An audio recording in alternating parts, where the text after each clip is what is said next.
Whether you are looking for Santa all the way up in the North Pole or slightly closer to home, how far ahead you're looking has huge implications for how you should be thinking about your investments. In this episode of Zurich Money Mindset Podcast, we will be discussing time horizon. If you are saving for something in the short term, keep your money safe and try and minimize the drawdowns. It's not a good idea to be in risky products and you might risk having to sell when the market is down. Conversely, if you're saving for the far future, you can take much more risk with that investment and possibly get higher returns on that because you don't need to worry about selling it down tomorrow. We'll be discussing that concept and more in this episode of the Zurich Money Mindset Podcast, which you can find on the Zurich Money Mindset Hub. We are back, episode number 4 of the Zurich Money Mindset Podcast. I've been missing in action for a little bit of time. I've had some good family news. My wife and I have had a child. I've had less sleep. I've let my hair grow out longer. But the good news is that the Zurich Money Mindset Podcast content is still free. Do not forget to, of course, like, comment, and subscribe. And in this episode, we're going to be talking about time horizon and how you should be thinking about that with your investment outlook. So, in the first episode, we talked a little bit about the time horizon. It's a really important concept in personal finance. Basically, the idea is the longer your time horizon, the further you're looking out into the future, the more risk that you can take with your portfolio. Now, I mentioned at the beginning there that I had some family circumstances changes, and it was a great time for me to think about not just my time horizon, but also the time horizon of my new family as well. So, as I said, I've just had a child who's just been born. Now, the time horizon between my child's current, life and retirement is really, really long now. It's a very long time, very far away. So the time horizon is there a lot. And in that sense, from an investment perspective, there could be a lot of risk you could take in that portfolio because if the value goes down next year, well, I certainly hope my son is not going to be retiring next year. Now, based on what I've been seeing, the work of Brian Johnson, he might be living, my son, until about, 200 years old now. So the time horizon there is really, really long. And again, that factors into your investments. Now, the messaging here is very simple. It is not about timing the market. It is about timing your needs. Now, how should we think about that? So you can basically put the idea of your financial needs into different types of time horizons. We have short-term needs, maybe 0 to 3 years out. We have medium-term needs, could be 3 to 10 years. And then we have the longer-term needs as well. And now the basic idea is here, you should be thinking about what do you actually need your savings and investments to do for you? Well, if you think about it in the first bucket, the short-term perspective, maybe you have a big payment that's coming up in a year's time or maybe even earlier. Maybe you want to have an emergency fund just in case there's going to be a sudden payment. Well, it wouldn't be a very wise idea to put it into very risky assets because there is a chance that those assets could go down and you'd be forced to sell them at a time when they have made a loss. In that case, you'd be locking that loss in order to meet that obligation that you have. So in that time horizon, it's about capital preservation, and that tends to lead to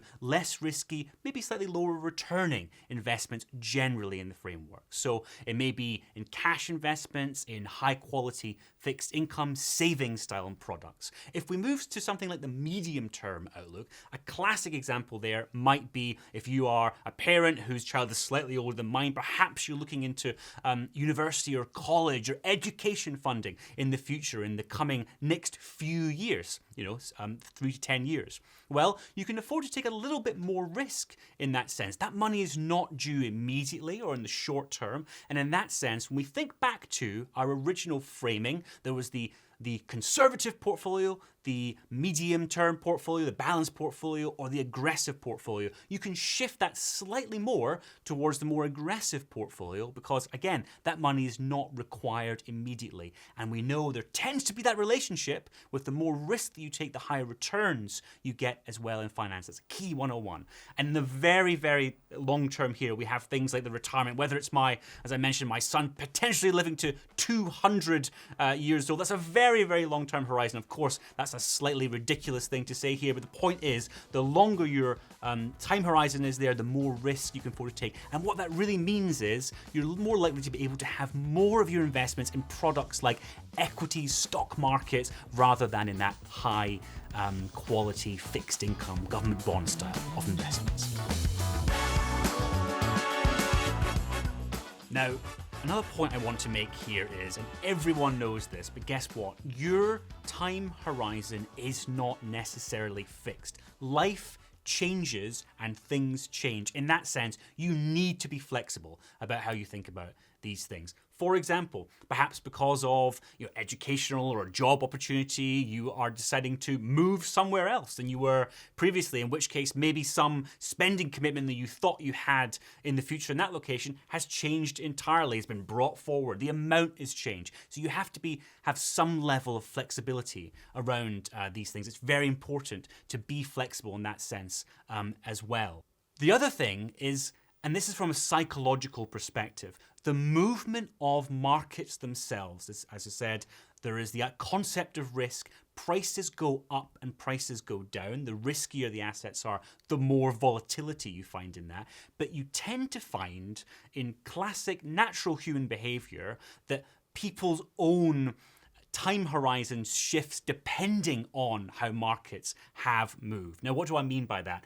If you have a long-term goal that's out there and you've decided you want to allocate some risky exposure to that, so let's say a lot of exposure to an equity like instrument and a fund of something of that variety, if that goes down, and you're looking at it and checking it, you might psychologically react to that and get uncomfortable about what it means for your horizons in the future and decide to change your allocation around that. So that could change your own perception of your time horizon. But of course, in the reality, your retirement is still as it was previously there, so depending on the age you are, that certainly hasn't changed when the markets change. Some things are fixed. And generally in markets, there is a relationship between that volatility and returns. So the best advice is normally not to overreact to short-term moves in the market and not to check your portfolio on a second-by-second basis,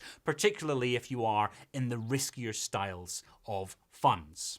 Lastly, and thinking about that, it's probably quite a good thing to revisit your time horizons for your investments on a fairly regular basis. It could be annually, it could be more frequent than that, but to sit down and really think about what is it that I'm actually saving for? Why am I investing for? Because at the beginning of this, I said it's not about timing the market, it's about timing what matters for you. At the end of the day, your investments, your savings are for you and your life or the objective and intentions that you have. It's not just about watching the money go up and the number go up on the screen. It's about tying it to something specific.